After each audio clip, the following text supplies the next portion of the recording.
La la la la la la la la.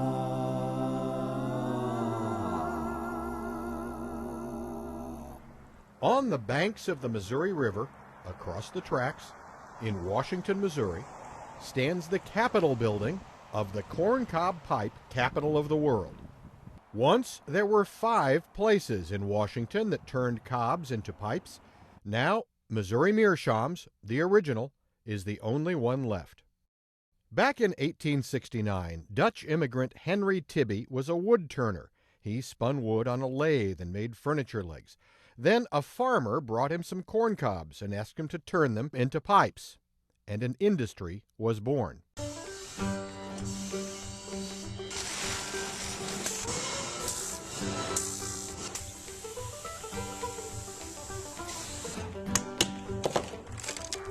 This whole section is just all we're doing is storing these corn cobs in here. The 3rd floor of the factory holds mountains of raw cobs, specially grown here in Franklin County. And yes, they do have corn on them to start, but the corn is shucked and sold. And them thar hills hold enough Missouri cobs to make enough pipes for the next 3 years, even if they never plant another stalk. And that is a lot of cobs. We make about 3,000, roughly about 3,000 pipes per day. Starting with the machine that cuts the cobs, it's pretty much the same equipment that's been making pipes for the past 80 years or so. It's a low-tech process for a low-tech product. Last night we had a group of 40 people who were involved in heritage or preserving old buildings, and they just wanted to come see the building.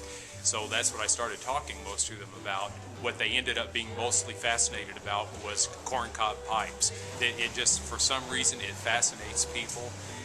It does. Every group that comes through here, it still fascinates them. I think it's how old the product is, and that it is still made basically the same way it was over 100 years ago.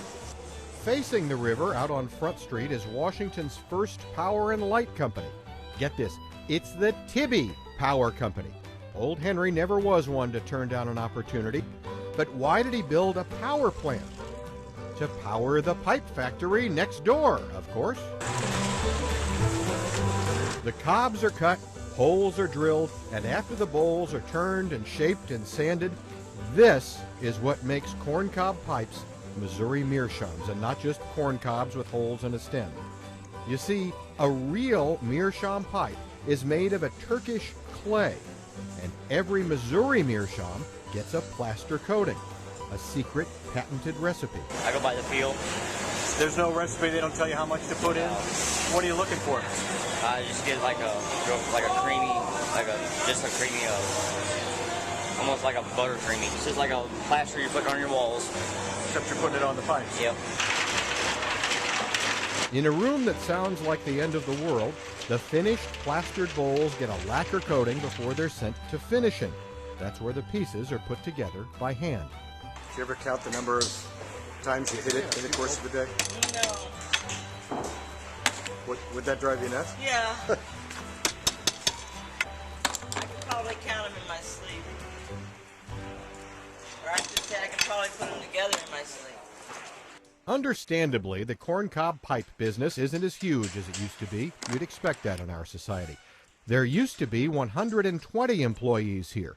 Now there are only 40, if you consider 40 people who make corncob pipes, and only. But the corncob pipe marketplace is broader than it was a century ago, and the internet brings no shortage of buyers. We sell all over the world. We sell into Europe, into the Scandinavian countries, heavy amount there. The United States is still probably our main market, but we sell into Europe, into Asia, South America, Australia, so all over the world. General MacArthur was a Missouri Meerschaum customer, and because corncob pipes yam what they am, Popeye the Sailor Man did amazing things with his. I'm Popeye the Sailor Man. This group of soldiers in Iraq smoked them at Saddam's palace. We do have a lot of the guys that are over in the Middle East that like them. We love it when they order from us. We give it priority, and we always put a lot of extra stuff in there. We had one guy actually request wooden matches because he said they're real hard to find in the Middle East. So Really? Yeah. Phil was out of the office and I raided his drawer. The bottom line is that despite changes in society and the economy, some things remain constant around here, no matter how traditional, no matter how antique.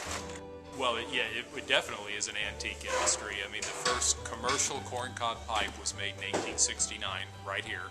And so, yeah, it is an antique, but it's an authentic heritage-type product, not just American, but Missouri product. Henry Tibby would be proud. The Missouri Meerschaum, it's an American thing. For HECtv, I'm Aaron Mermelstein. La la la la la la la la la la.